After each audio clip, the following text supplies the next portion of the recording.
This is the story of the people of Israel in its land. We are in the days of the last independent Jewish kingdom. For over 1,000 years, the Jewish people lived in the land of Israel under their own kings. King David made Jerusalem his capital some 3,000 years ago, and his son Solomon built a holy temple there. Jews from every part of the country made pilgrimage to the temple in Jerusalem. With the rise of the Roman Empire, the Jews came under the oppressive rule of the Romans. Some of them were determined to win back their independence and rebelled against the Roman rule. After besieging Jerusalem for 6 long months, the Roman general Titus destroyed the Holy Temple, massacred the citizens, and burned the city to the ground.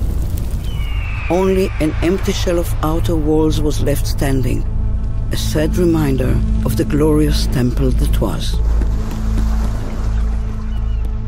The defeated fighters were taken to Rome for a triumphal march. In the generations following the destruction, the Jewish sages laid the foundations for one of the most glorious periods in Jewish history. The social, legal, and educational systems that they developed enabled Jewish communities to survive wherever they were. In every society in which they lived, Jews played an important role, contributing to science, culture, and the economy. Often, they were persecuted or expelled because of their beliefs, and at times forced to practice their Judaism in secret.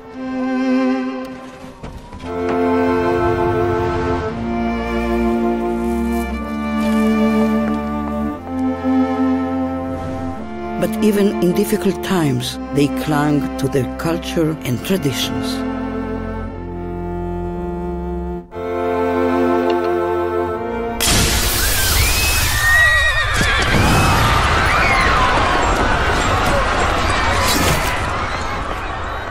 A new wind began to blow in the Jewish communities in the diaspora, and more Jews refused to accept exile as their fate.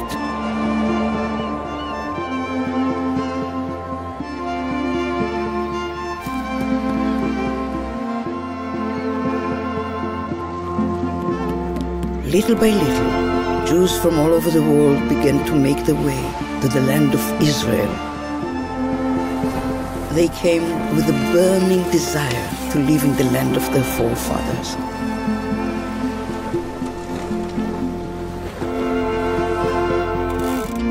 Changes taking place in the international arena in the wake of the Industrial Revolution boosted the stream of Jews returning to their homeland. They joined their brethren who had never left, working together to rebuild the land.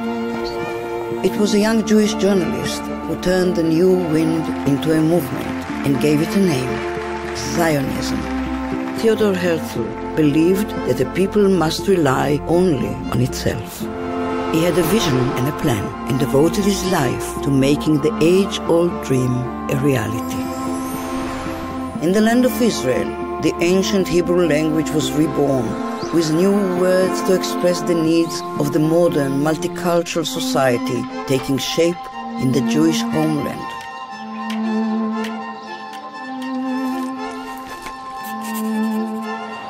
In 1917, the nations of the world, led by Great Britain, recognized the right of the Jewish people to establish a national home in the land of Israel.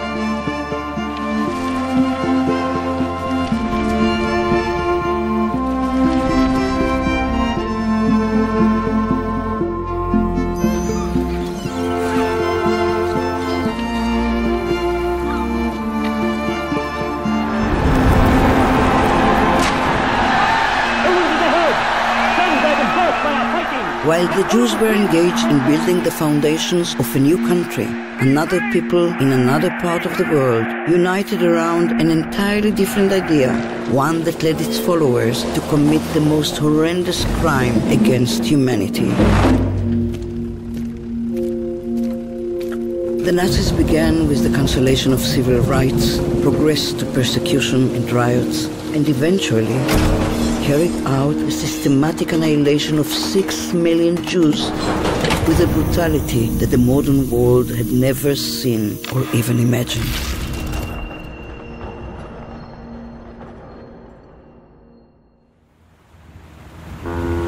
But sometimes, from the depths of despair,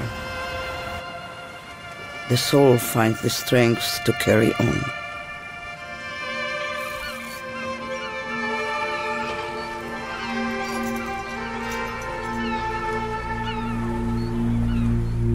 The Nazis murdered 1/3 of the Jewish people, but they couldn't kill their spirit. In 1947, the United Nations voted on a plan that would divide the land between the Jews and the Arabs and establish 2 states, a Jewish state and an Arab state. The UN partition plan was accepted by the Jewish leadership. The nation united in joyful celebration. Not so among the Arabs. The Arabs utterly rejected the partition plan. The morning after the UN vote, the Arabs within Israel, as well as the Arabs in the surrounding countries, attacked Jewish communities.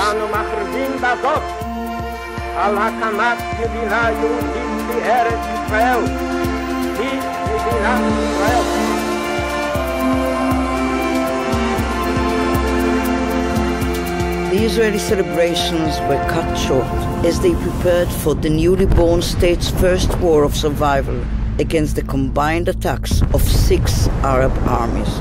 Synagogues were destroyed, many of the Jewish residents were killed, wounded, or taken captive. The Jews in the rest of Jerusalem were under siege. Convoys with makeshift armor that tried to break through the siege were ambushed. The war ended in victory for the State of Israel, but Judea, Samaria, and the old city of Jerusalem came under Jordanian occupation.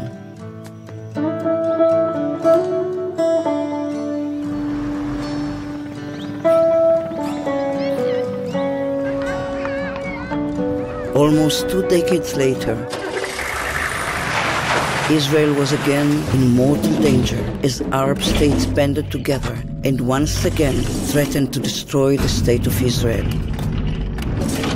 The fighting was bitter, but Israel won on all fronts.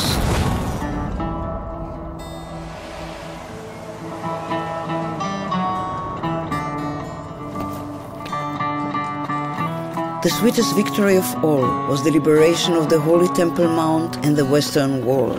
Jerusalem was reunited.